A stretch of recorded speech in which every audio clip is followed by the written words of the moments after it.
I am your host, Jerk, and this is The Big Show.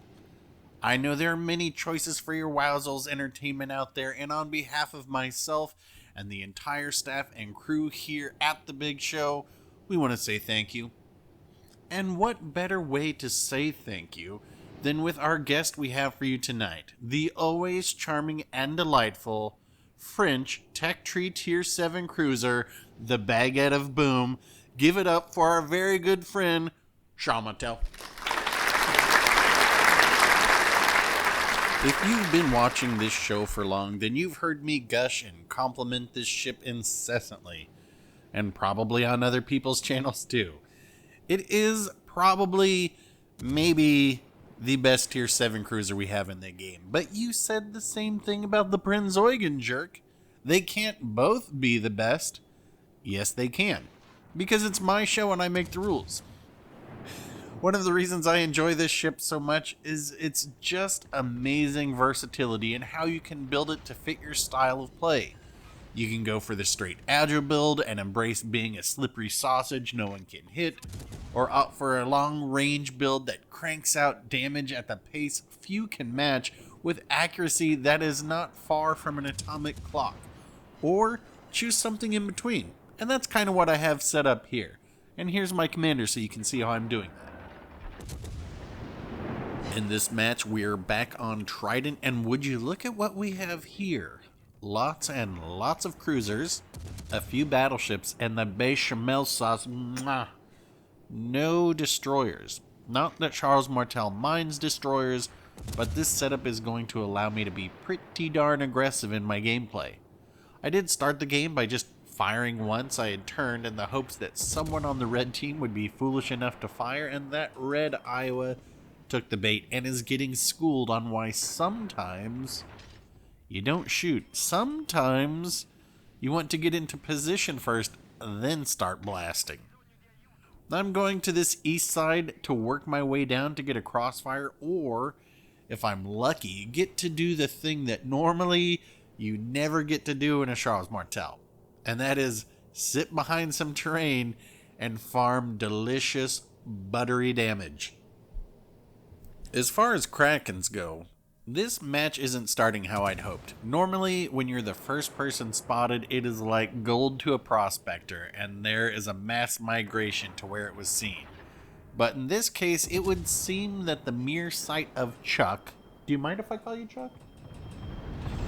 The mere sight of Chuck has sent them fleeing west like Jason Voorhees standing in the doorway, knife in hand.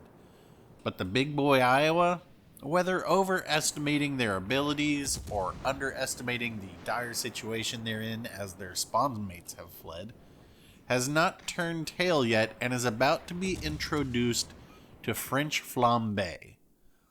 But check that out. This Iowa is running properly meticulous. You don't see that too often, and so we did just see it go into effect. Triple fires instantly put out. That being said, you're right back on fire. So when I had originally thought that that skill was going to be too powerful, maybe I had overestimated its strength. Just like many people underestimate the strength of the French AP. You give me that broadside, we're going to be taking some big ol' hits. So we've served this Iowa the amuse-bouche course of Chalet Jubilee Flambe. The Iowa ate it. Looks like they loved it. We get a double fire and switch to AP. They use their damage con, and now we switch back to HE, and they're right back on fire. For all of you who think the Cleveland is just the bee's knees and don't have this ship, you have no idea what you're missing out on. And we're going to see properly meticulous activated for this guy again. But does that matter? No, because on this very next salvo, they get lit right back on fire. And that's why you may not want to be using flammable cannoneer if you're in a sniping battleship. Alright, course number 1 has been served. As the red team has extended themselves beyond my 19-kilometer range, I'm going to head to their base in the hopes that this isn't one of those teams that just run and run and run and run. And so while we do that, let's get to some questions about Charles Martel that hit as hard as the French AP. Question number 1. How did it get to be so awesome? Oh, sorry. I just look into those guns' eyes and it gets so dreamy. It's so easy to be lost there. Whew, I'm crushing like a fangirl. Oh, just look at that accuracy. What's not to be in love with? The Cleveland is 16 kilometers and sailing away, and I can still hit it from here with ease. What is that? It's a goddamn Wichita, here to ruin date night. Get over here. I switched AP because I want to see what this AP can do from this range. It's not bad. I probably should have switched to HE, but either way it feels good. And I'm not one to condone bullying, most of the time. But regular viewers will know that there are a few ships that, without question, deserve to be on the receiving end of a swirly. Do kids still give swirlies? Is anyone younger than 35 going to know what a swirly even is? Oh boy, yep. They just keep running. Keep on running, Red Team. They're really only down one ship, and I'm almost certain the way for them to win is not to congregate in the southwest corner. All things considered, I'm a bit overextended from my team, and the only support I have is a Boise. I'm not sure what their health is, though. But it doesn't appear that anyone else on my team is pushing forward, so maybe if a few of them turned around to deal with me, that could change the course. But one thing is certain. As they get trapped into a smaller and smaller area, the more ships I will have in my firing range, which means an ever-increasing chance of a Kraken. And the math is simple. If I can't hit anyone, there's a 0 chance of a Kraken. So it is key for me to have ships in range. And look at this accuracy. Going to deliver again for the Charles Martel. What is not to love? Swoon.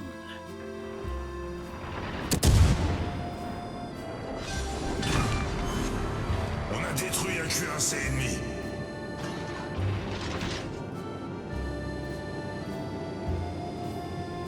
For your second course, we have lamb chops with a cognac Dijon cream sauce, and we'll be pairing that with a 2015 Chateau Happy Marie. Bon appetit. This is so nice. The sunset, the food, the wine, the company. It's easy to get lost in all of it. But focus, jerk. Focus. Stop the music. We are here to get a Kraken. I'm on their base. If this doesn't get anyone to turn around, I guess nothing will. Hello? Hello? Hello? Alright, it looks like this Cleveland has turned around. And this Cleveland is going to be in for a rude awakening to the reality they actually exist in. And that is, a Cleveland spotted is a Cleveland dead. And I have no doubt that this player probably thinks that they are the king fire starter and can out DPM just about anything. But you're going to see that is just not the case. My spaced armor doesn't take too much damage from HE, especially light HE. But my 203s, they will do a number to this Cleveland.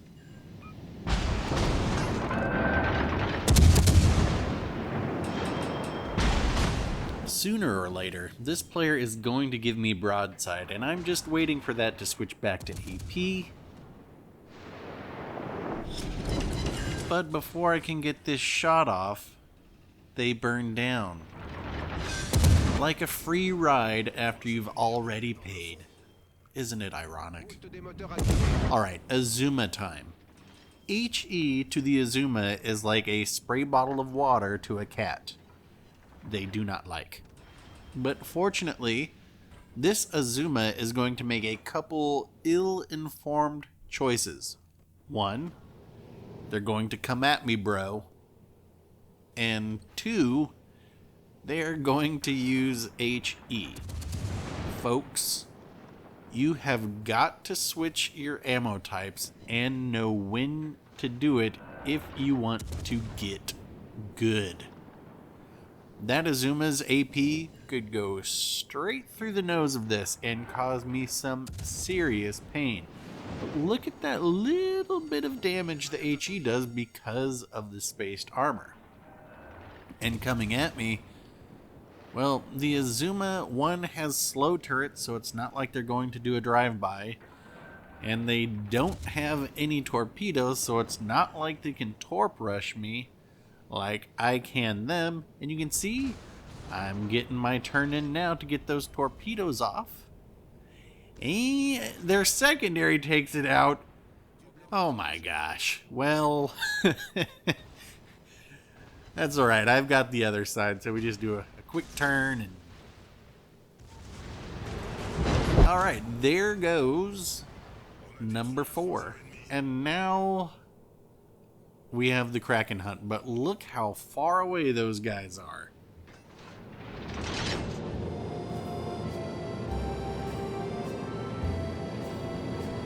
Look at that sunset. It reminds me of senior trip, Paris, the cafe. I love the coffee. I love the waiter, Jean-Luc. Celebrate the moments of your life. Focus, jerk. Focus. Stop the music. Sorry. It just gets so easy after being locked indoors for almost a year. And so you probably noticed that I didn't even try to cap their base. Is this a case of what Jingles would call winning harder? Maybe a little. But there is exactly zero doubt as to who will win. And it looks like our Boise is content with capping. So I have limited time, and those red ships had limited health, but now there is but one with a sliver of health. So I use my speed boost to try and close the distance as fast as possible. Fortunately, that ship is not spotted at the moment, so nobody could be firing at it. But as soon as it gets spotted, quick lineup, and I take the shot. And this is probably a bit of a mistake because I'm just watching the shells going, oh, those look good. No damage, but I do take out one of their AA guns. But this shot, obviously by the title, is going to connect. And this is Kraken 183 and the Charles Martel. 183, you say? What happened to 182? Well, that is a jackpot in the Okhotnik, and it will be making an appearance on another channel soon. And I will be doing commentary on that channel's Kraken in exchange. So stay tuned for more information. As for this one, we finish with 2720 base XP.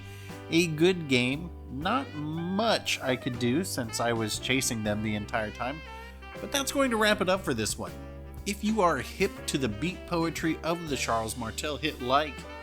If you like your rhymes straight out of Wichita, hit dislike. If you want to make sure you never miss another travel video like this one, hit subscribe. I'll get back out there for another one, and we can talk soon.